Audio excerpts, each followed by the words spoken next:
Pemirsa, Anda masih bersama kami dalam Berita Lampung. Bagi Anda yang baru bergabung, berikut berita pilihan hari ini.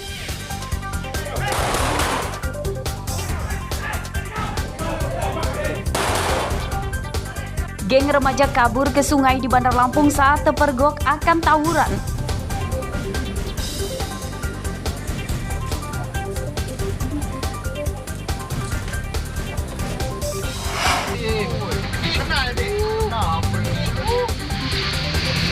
Angin puting beliung merusak belasan rumah di Kecamatan Hanakau, Lampung Barat. Ayo bang, kesini deh bang.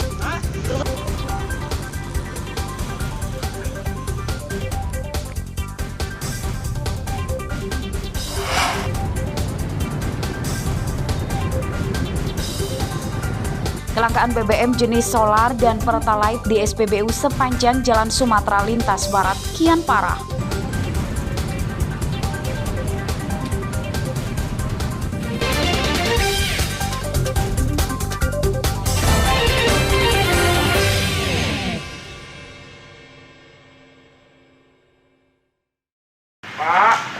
Pak.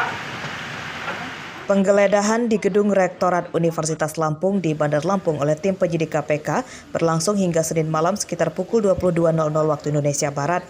Penggeledahan berlangsung selama sekitar 12 jam karena dimulai sejak Senin siang pukul 10.00 waktu Indonesia Barat.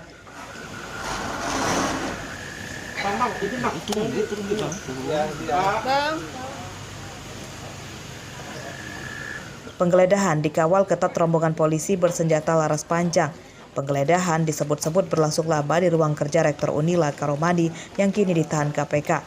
Tim penyidik KPK menyita ratusan berkas surat keputusan atau SK dan dokumen sebanyak 5 koper yang diduga terkait penerimaan mahasiswa baru di Unila tahun 2022. Sejumlah pejabat Unila dihadirkan dalam penggeledahan ini sebagai saksi. Usai menyita barang bukti, tim penyidik KPK yang mengendarai 8 mobil minibus kemudian meninggalkan Unila. Siapa aja Pak yang diperiksa kalau begitu? Kita nggak tahu, kita cuma saksi aja bahwa mereka memeriksa. Pak, tadi kegiatannya apa aja sih Pak di dalam, Pak? Jadi ngeliatin aja mereka berkas itu. Ada berapa berkas Pak yang dibawa Pak? Oh iya, ada ratusan. SK itu banyak. Banyak ya Pak ya? Selain pemeriksaan berkas ada lagi nggak sih Pak? Penyegelan tempat nggak Pak? Prof? Nggak ada. Udah dibuka segel kemarin. Kemarin berarti sempat disegel ya Pak ya? Izin ya. Prof? Izin ya. Penggeledahan ini untuk kepentingan penyelidikan kasus suap dan gratifikasi penerimaan mahasiswa baru 2022 di Unila.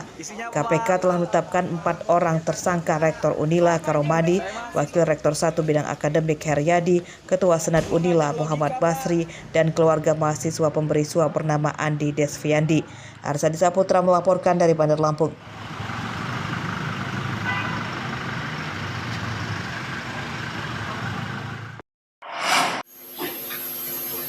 Rektor Universitas Lampung nonaktif Karomani yang ditangkap KPK ternyata adalah salah satu wakil ketua pengurus wilayah Nahdlatul Ulama atau PWNU Lampung.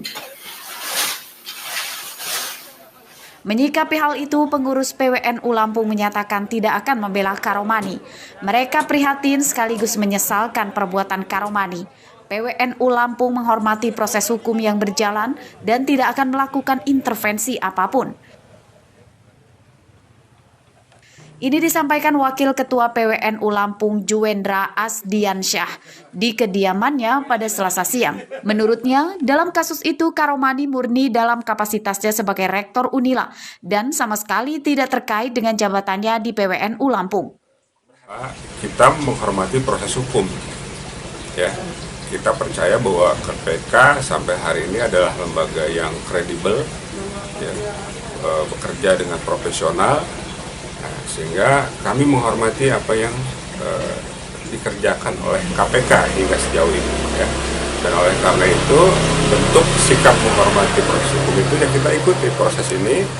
PWNU Lampung percaya KPK adalah lembaga yang bekerja secara profesional dan meminta masyarakat menghormati proses hukumnya sehingga mendapat kebenaran dan keadilan. Arsadi Saputra melaporkan dari Bandar Lampung.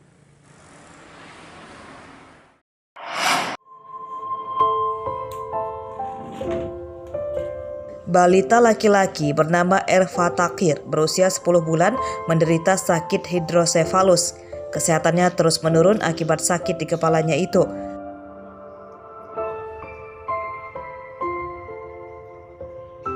Menurut orang tuanya, putranya menderita hidrosefalus sejak usianya masih 3 bulan. Awalnya ia menderita flu biasa namun tidak kunjung sembuh meski telah berobat ke klinik dan puskesmas. Saat diperiksakan ke rumah sakit, rupanya Erva menderita hidrosefalus. Ya, kebetulan di kepalanya membesar. Itu sejak kapan, Bu? Sejak awalnya usia 3 bulan, masuk 3 bulan. Usia 3 bulan ya, Bu. Setelah itu kita langsung bawa ke rumah sakit atau gimana? Iya, langsung dirujuk ke rumah sakit. Mengadakan operasi. Sudah pernah operasi ya, Bu? Sudah. Berapa kali, Bu? Baru sekali. Selasa siang, petugas dari Kementerian Sosial melalui Balai Wiataguna mendatangi rumah Erva Takir di Desa Papanrejo, Kecamatan Abung Timur, Lampung Utara. Kedatangan mereka untuk memberikan bantuan pengobatan Erva di rumah sakit. Ya, di mana kami setelah adanya berita itu, apa yang akan kami bantu? Ya, diantaranya sekarang kami akan melaksanakan mengantarkan berobat ke rumah sakit. Dan sudah berkoordinasi dengan Bapak Kepala Desa di sini untuk BPJS Mandiri ke depannya dan untuk pengobatan selanjutnya. Insya Allah kita sampai selesai, sampai tuntas, termasuk kebutuhan dari kanan. Jadi mereka sudah ngecek memiliki apa yang diharapkan, mereka sudah dipertanyakan semua dari pihak itu. Kalau keluar masyarakat saat ini alhamdulillah semua masyarakat yang sifatnya mereka butuh bantuan memang kita sarankan dari pihak RT untuk menyampaikan ke desa supaya bisa kita bantu semampu kita, gitu aja. Penyakit hidrosefalus adalah kelebihan cairan pada otak yang sering menyerang bayi. Hidrosefalus ditandai dengan pembesaran kepala bayi. Jika tidak segera ditangani dokter, maka akan merusak otak. Ardi Yohaba melaporkan dari Lampung Utara.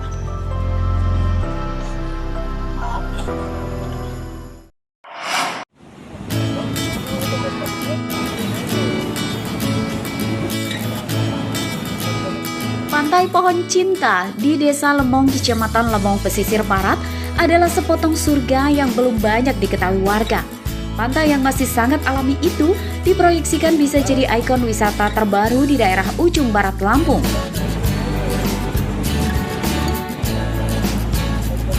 Birunya air laut yang diselingi deburan ombak hingga putihnya pasir pantai berlatar belakang Gunung Pugung menjadi daya tarik utamanya. Belakangan, pantai yang berjarak sekitar 35 km dari kota Krui itu mulai ramai dikunjungi. Pengunjung belum dikenakan biaya masuk. Pengunjung juga bisa leluasa berfoto dengan latar belakang alam yang asri dan sedap dipandang mata. Tempatnya bagus, di sini kan bersih, terus ombaknya bagus. Jadi ya untuk masalah segi pantai lengkap lah untuk pesisir barat ini, apalagi terutama untuk di Pohon Lemong ini. Harapannya sih sebenarnya ya kan dikelola seperti ya mungkin di sini kan contoh kecilnya seperti warung-warung pinggir pantai kan belum ada tuh. Pemerintah desa melibatkan masyarakat dalam pengembangan dan pengelolaan potensi wisata Pantai Pohon Cinta. Nantinya akan ada alokasi dana desa untuk menambah sarana dan prasarana penunjang di lokasi wisata ini.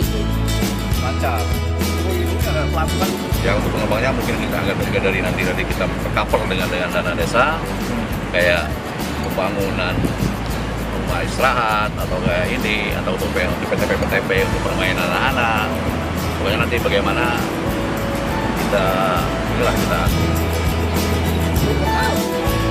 Untuk mengenalkan lokasi wisata baru itu, promosi Pantai Pohon Cinta dilakukan melalui media sosial, hingga sosialisasi pada wisatawan mancanegara yang datang ke pesisir barat untuk berselancar. Rosandi melaporkan dari pesisir barat.